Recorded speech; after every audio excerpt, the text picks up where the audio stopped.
Ako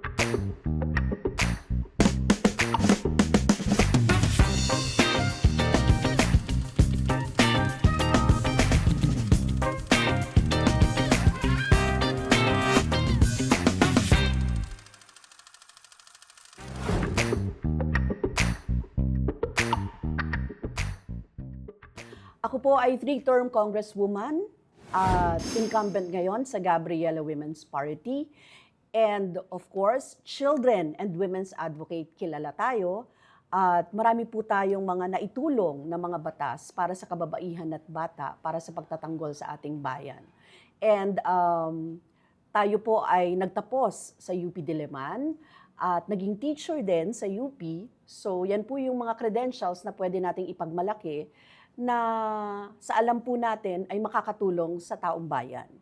So ako po ngayon si Arlene Brosas, aplikante sa Senado. 3-term congresswoman, 9 years in service. Ano po bang mga naisulong nyo ng batas? Yes, oo. May mga win naman tayo. Hindi naman tayo puro Kasi ang tawag nila dun sa akin, Miss No. Kasi most of the time, I am very, very critical talaga sa mga legislations because I know na minsan yung mga legislation natin, anti-people talaga eh. Yun yung So ano yung mga legislation na meron tayo na naipagtagumpay? Yan yung 105-day expanded maternity leave law. Meron tayong ganyan. And meron tayong expanded Solo Parents Welfare Act, Safe Spaces Act, ito po yung anti-bastos law. Pero syempre, different matter kasi yung nakaraan ngang administrasyon, sobrang bastos, hindi natin mapanagot di ba? So, meron din tayong raising the age of sexual consent from 12 to 16 years old. Ito po yung sa anti-rape law amendments natin. I know, kailangan pa natin ng mga pagbabago doon. Marami pa tayong kailangan baguhin. Kasi di ba yung mga pinapakasal kapag ka na-rape, etc. Nandun pa rin yung mga provisions na yun eh. We have so many things to do sa anti-rape law. Kaya kailangan yun anuhin. But meanwhile, yun yung mga nagawa natin. And meron tayo para sa mga manggagawa, lahat ng mga manggagawa. Yun yung Occupational Safety and Health Law. Yan. So, ma'am, since nabanggit nyo kanina yung Miss No, tuwing meron po kayong pinaglalaban, ganun, iniisip po makakaliwa kayo, tinatawag po kayong rebelde, naakusahan po kayong NPA. Ano pong tugon nyo dito and what have you done about it? Well, actually, yan nga yung isa sa mga pinaka-issue ngayon Kaya magandang magklaro dyan every time. Alam naman ng lahat na delikado para sa amin yung ganong ginagawa ng mga labelings, etc. But then, there are institutions and there are agencies and there are, for example, the AFP, the military, the PNP, those who would want the status quo.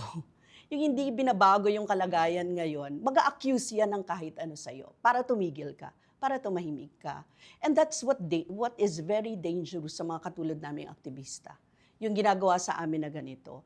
Tapos meron namang ruling sa Supreme Court, di ba? Sinabi na nga ng Supreme Court na talagang delikado para sa amin ito, para sa mga katulad namin. Ang sinasabi nila ng mga accusations na ito, mga NPA kayo, etc., ganyan. Samantalang hindi tinutugunan ng government na dapat magkaroon ng peace process at magkaroon ng peace talks para pag-usapan kung ano ang mga ugat ng problema ng ating bansa. Kasi yun yung ayaw, yun yung ayaw gawin. So, ang ginagawa na lang, nag-accuse at nagsasabi ng kung ano-ano para hindi ka na magsalita. Yun yung nangyayari. Pero yung peace talks po na sinasabi po ninyo, it's been there since, since namulat ako in the 80s. Parang on-off po siya, Ano po ang dapat i-improve dun sa peace talks? At parang, it seems like hindi siya gumagana the way it should. Well, first of all, tanungin natin yung government natin. Kasi yung government natin, siya yung magnanimous Siya yung merong kapangyarihan para gawin yun. Hindi siya dapat patay ng patay.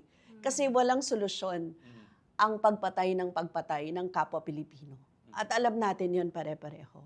So they should first decide to sit down and talk about the issues ng mga nagre-rebelde sa ating bansa. Kilalanin kung ano ang mga inihahapag na problema ng ating mga mamayan. Bakit ba nagre-rebelde yung mga mamayan natin, yung mga magsasaka natin, inaagawan sila ng lupa, wala silang matrabaho, kulang ang kanilang sahod, namamatay sila sa gutom, anong gagawin nila? So, kailangan po yun pag-usapan. kung why people take up arms. 'Di ba? Kasi kahit may mga ganyan namang modelo din sa ibang mga bansa eh. And they do that. Pero dito sa Pilipinas, bakit ginagawa yun? And bakit ganyan ang ating military? At bakit ganun ang kanilang mindset? 'Di ba? So, safe to say ba, Rep, pag naupo ka bilang senador, would you be revisiting the anti-terror law? And also, yung isama na natin dito, NTF-ELCAC. Yes, actually, we are for the abolishment of the NTF-ELCAC. And of course, tayo din ay nagpaparepeal ng anti-terror law. And we would want the government to sit down and ayusin yung peace process and peace talks. No? Yun po yung mga kailangan natin. Lalong-lalo na sa mga sinasabi nilang rebelding grupo. Kailangan pong pag-usapan kung ano ang mapayapang paraan para sa lahat. Naging mas prominente yung usapin tungkol sa kapayapaan, tungkol din sa komunikasyon at usapin din ng red tagging noong panahon ni dating Pangulong Rodrigo Duterte. Pero alam niyo, hindi rin maiwasang balikan ng mga kapatid natin, lalo online, pag iniisip nila na noong kampanya, tila naging enabler yung mga progresibong grupo sa kampanya ni dating Pangulong Rodrigo Duterte. Noon, panahon na yon, Davao City Mayor pa lang. Yeah. First of all, excuse me, hindi po enabler ang mga progresibong grupo. Lalo na ako. Kasi ang record po natin, ang track record ng Gabriela Women's Party, kahit po nang nasa posisyon si Rodrigo Duterte, alam niyo po na very, very critical kami, lalo na sa mga ginawa niya. Nung nasa posisyon. Pero meron ding mga, kung babalikan natin, mga ilang kasapi ninyo sa Makabayan, na tila meron din mga pagsang-ayon sa mga naging pangako nung kampanya, mga naging polisiya, eventually. Because there was an agenda, people's agenda that was given to him. At kung ano ang kanyang tugon doon, ay kailangan tanggapin mo, kailangan mong tanungin siya. So there are things na, for example, sinabi niya nga, upo tayo sa peace process. I remember nung nasa Congress ako, 200 plus mahigit na mga kongresista ang pumirma for the peace process. And that's good, kasi may pagsisimulan ka eh, ganon. But those are issues. Pero later on, you will see kung talagang tapat sa'yo. And the sincerity, di ba? Yung nung afternoon. Nung nagsimula siya, maganda, pero marami kasing mga may maraming mga military hawks, maraming mga saboteurs, peace saboteurs, maraming mga iba-iba ang pagtingin at pag-unawa dyan. Kaya ang nangyari, it did back down. Kaya ganun yung nangyari. At pinatunayan naman ng mga Duterte kung anong klase ang kanilang pamumuno after noon. Yung confidential funds po sa mga ehensya ng gobyerno, agree po ba kayo doon? Or talagang gusto nyo walang confidential funds? Wala nga tayong check and balance eh. So we would want it to be abolished.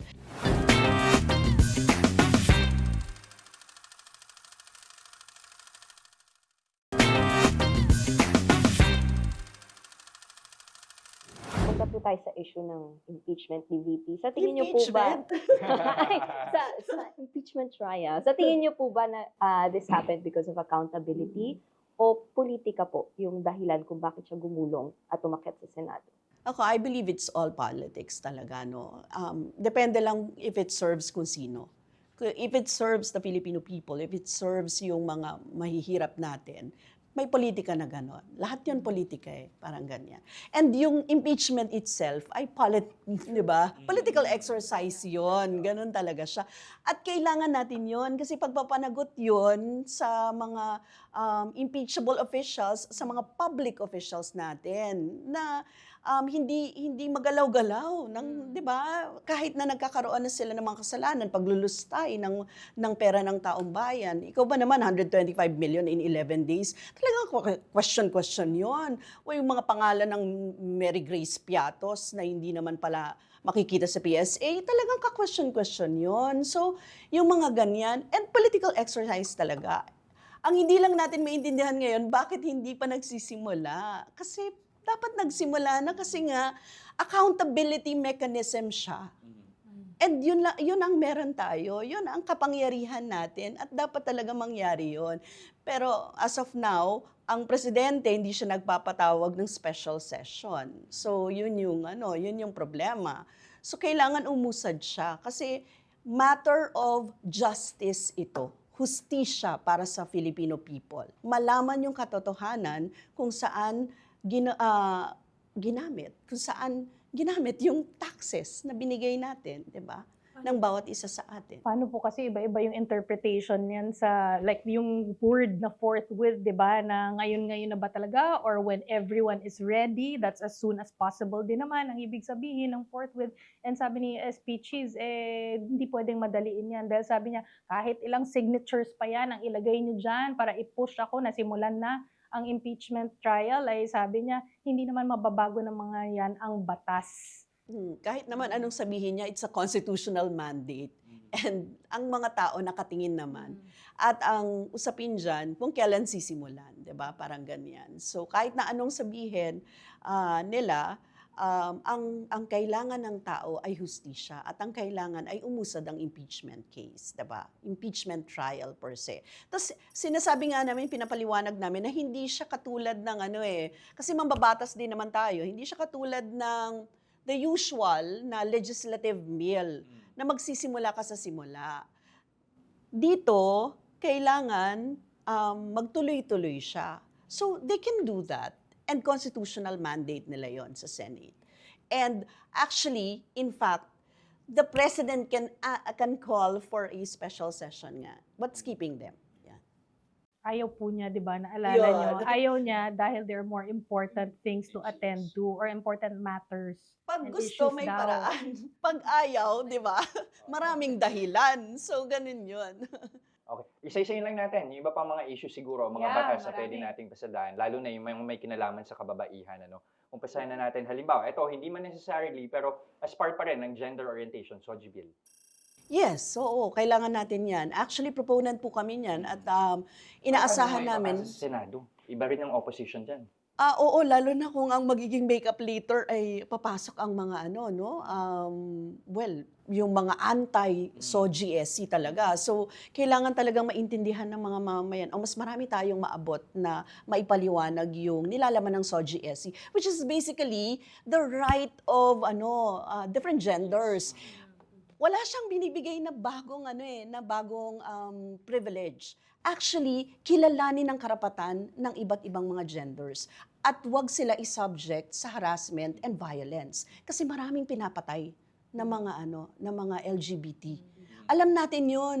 Maraming mga cases kung saan ang tindi ng hate crimes at kailangan i-address ng government 'yon. And one of the legislations na gusto nating ipasa, SOGI. Isang issue naman po, yung confidential funds po sa mga ehensya ng gobyerno. Agree po ba kayo doon? Or talagang gusto nyo walang confidential funds for certain agencies?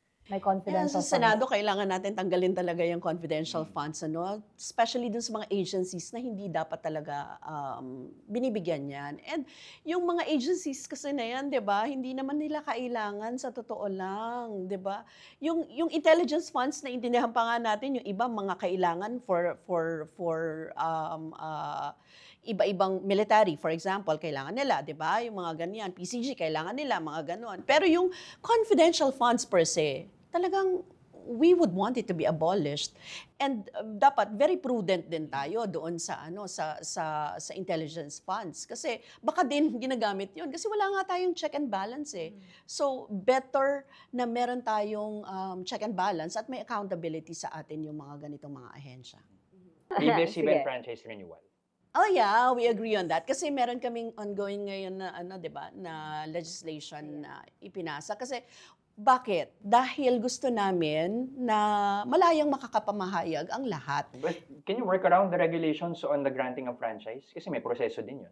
Meron kaming naka-pending. Naka-pending. Oo, na naka-file na niyan. But I don't know what ABS-CBN wants, no? Pero at least meron kaming mga ganitong mga effort kasi kahit naman yung mga maliliit din na mga anong tawag dito, mga networks, ay gusto namin na nag-agree naman kami doon sa mga franchises ng mga iba. Mapagkalooban. Ayun, ma'am. Sa 2016 pa po kayo, Congresswoman, bakit po nararapat kayong ipasok sa Senado, Risa? Nararapat akong ipasok sa Senado kasi gusto natin baguhin yung Senado ngayon. Puro political dynasty. Marami doon. Ang record ay bastos. At alam nyo naman kung ano ang record natin. Baguhin na natin yon. Kailangan natin ng mga hindi feudal, hindi patriarchal kung tumingin. Mababago natin yon. Plus, bahagi po ako ng kababaihan na sektor at malaki ang maitutulong natin. Kasi kung may Gabriela sa Kongreso, dapat may Gabriela sa Senado. Thank you. That's it. Thank you. Maraming Thank salamat. Oh, it's very nice, nakakatuwa yung mga hosts natin. They are very particular at sinusundan nila ng mga follow-up questions para magpaliwanag yung lahat. Gusto sana natin magpalawig pa doon sa pagtaas ng sahod, tapos reforma agraryo at saka yung usapin ng national industrialization. But of course, I know limited ang time, but then yun sana yung mga strategic na solutions na pwede nating i-push forward na hindi nasabi.